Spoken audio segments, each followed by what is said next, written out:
Well, let's now turn to some major developments on the future of African trade with the United States.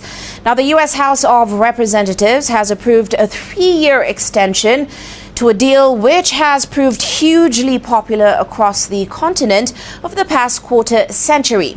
Now, it was first enacted in 2000. The so-called African Growth and Opportunity Act, or Agoa, provides many sub-Saharan African nations with tariff-free access to the U.S. market for thousands of products. Now, after a year of deep uncertainty with U.S. tariffs and, of course, Trump's America First policy, the agreement expired in October, raising deep concerns amongst exporters and policymakers in Africa. Now, in recent months, there was a lot of speculation that Washington was happy to renew it, and the House has now confirmed exactly that, with about 340 lawmakers now voting in favor and only 54 against it. Well, that's not the end of it, though. The bill now heads to the U.S. Senate, where debates over geopolitics and foreign policy are expected to shape its final outcome. Now, as that list of countries benefiting from Agoa is determined by the White House going forward, whether South Africa is included in this new deal remains uncertain. The government of Africa's most industrialized economy has been under increasing scrutiny in Washington over its policies. It has, however, welcomed the latest approval by the U.S. House of Representatives. Reacting to the move, the country's trade minister said that Agoa's 3-year extension would, in quotes, provide certainty and predictability for African and American businesses that, of course, rely on the program. For us now to do business, and exporters will continue shipping products to the United States duty-free after the United States extended the African Growth and Opportunity Act, that is Agoa, for a further 3 years. Investments, Trade and Industry Cabinet Secretary Lee Kinyanjui says Kenya is still negotiating to add more products into the tax-free quota. The U.S. House of Representatives has approved the renewal of the African Growth and Opportunity Act Agoa by 3 years. Kenya has been holding talks with the United States to extend the Agoa deal that expired on 30th September 2025. Investments, Trade and Industry Cabinet Secretary Lee Kinyanjui said the textile and apparel industries operating within the export processing zones will benefit more, as it employs over 80,000 people directly and 250,000 people indirectly. Kenya is still discussing a bilateral trade agreement that will cover other key sectors and further cement Kenya's long-standing partnership with the U.S. It is a platform that connects Africa and the U.S. in a very fundamental way. And it can go a long way in solving some of the trade deficits and challenges that exist at the moment, especially in the context of where the world is. Kenyan exporters have received a major reprieve after the United States Congress passed a bill extending the African Growth and Opportunity Act for a further 3 years, and that is the House of Representatives. It is intended to move to the Senate. The move safeguards duty-free access for Kenyan goods to the U.S. market, sustaining thousands of jobs, particularly in the textile and apparel sectors. The extension offers short-term certainty as Kenya continues discussions with the U.S. on a long-term bilateral trade agreement. According to the Ministry of Trade in Kenya, the textile and apparel sectors employ over 80,000 people directly and an additional 250,000 indirectly. The United States' decision to extend the African Growth and Opportunity Act was not an act of charity, nor was it a routine trade renewal.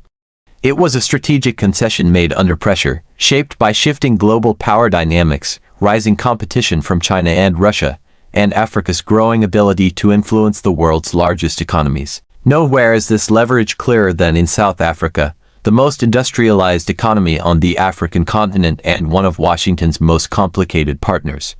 For over 2 decades, Agoa has allowed eligible African countries to export thousands of products to the United States duty-free. For South Africa, the program has been central to its automotive exports, agricultural trade, manufactured goods, and industrial supply chains that link American consumers directly to African production.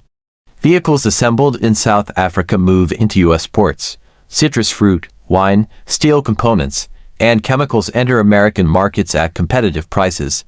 Entire industries depend on the preferential access Agoa provides. When questions emerged over whether the United States would renew the program, the uncertainty sent shockwaves through global trade circles. South African manufacturers warned of job losses. U.S. importers raised alarms over supply disruptions. Investors began recalculating risks. The stakes were not theoretical. Without Agoa, tariffs would rise sharply, pricing African exports out of American markets and forcing supply chains to relocate. Yet the leverage did not sit only on Africa's side. The United States discovered that walking away from Agoa would come at a real cost. American companies rely on South African inputs not because of goodwill, but because of efficiency, scale, and reliability. South Africa is embedded in the global economy through mining, logistics, finance, and advanced manufacturing. It supplies platinum group metals critical for catalytic converters and clean energy technologies. It processes minerals needed for defense systems, electronics, and medical equipment. Cutting South Africa out would mean higher costs, fewer options, and deeper dependence on rivals. At the same time, the geopolitical landscape had changed. China had already entrenched itself across Africa through infrastructure financing, manufacturing partnerships, and long-term commodity contracts. Russia expanded its influence through energy, security cooperation, and grain diplomacy.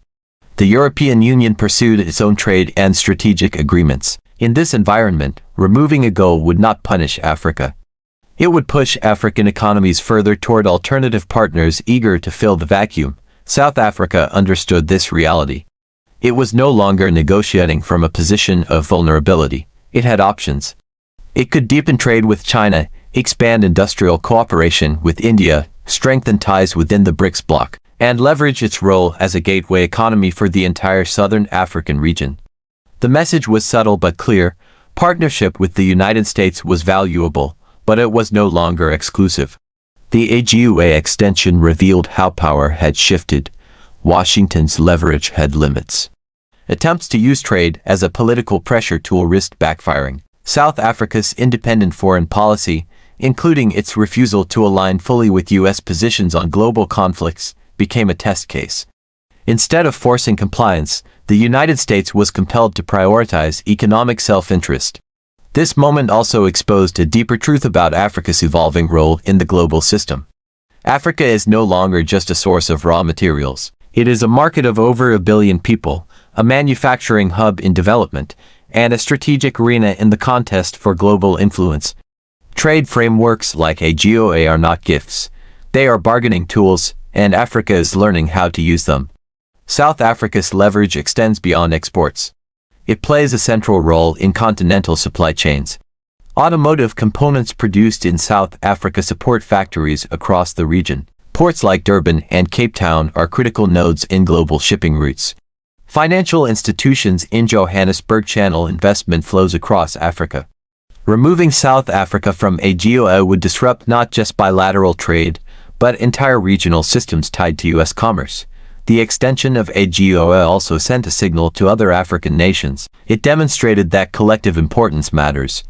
Countries rich in minerals, energy resources, agricultural output, and young labor forces now understand that access to these assets gives them negotiating power.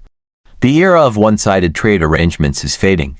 In its place is a more transactional, interest-driven relationship. From the American perspective, Agoa is also a defensive tool. It helps counterbalance China's Belt and Road Initiative. It maintains U.S. commercial presence in African markets. It supports American jobs tied to import logistics, retail, and manufacturing that rely on African inputs. Ending Agoa would not isolate Africa. It would isolate the United States from one of the fastest-growing regions in the world. Critics within the U.S. argued that extending Agoa without strict political alignment weakened American influence. But the extension itself proved the opposite. Influence today is not enforced through threats alone. It is maintained through relevance. The United States chose relevance over rigidity. South Africa's position illustrates this new reality perfectly. Despite political disagreements, trade continued. Despite diplomatic friction, economic ties deepened.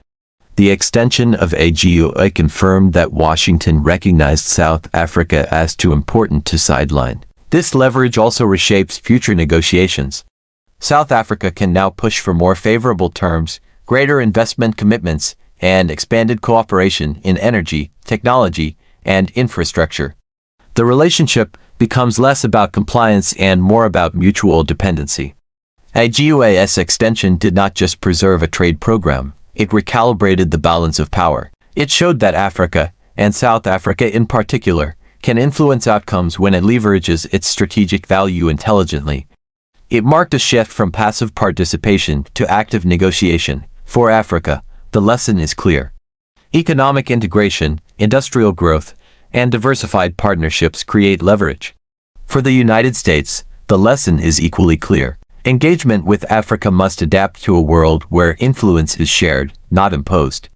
The Agoa extension stands as evidence that the global order is changing. Africa is no longer waiting for permission to matter. It already does. You've been watching Echoes of Africa, where every story carries the sound of tomorrow. If this moved you, subscribe now, like, and share so Africa's voice never fades into silence.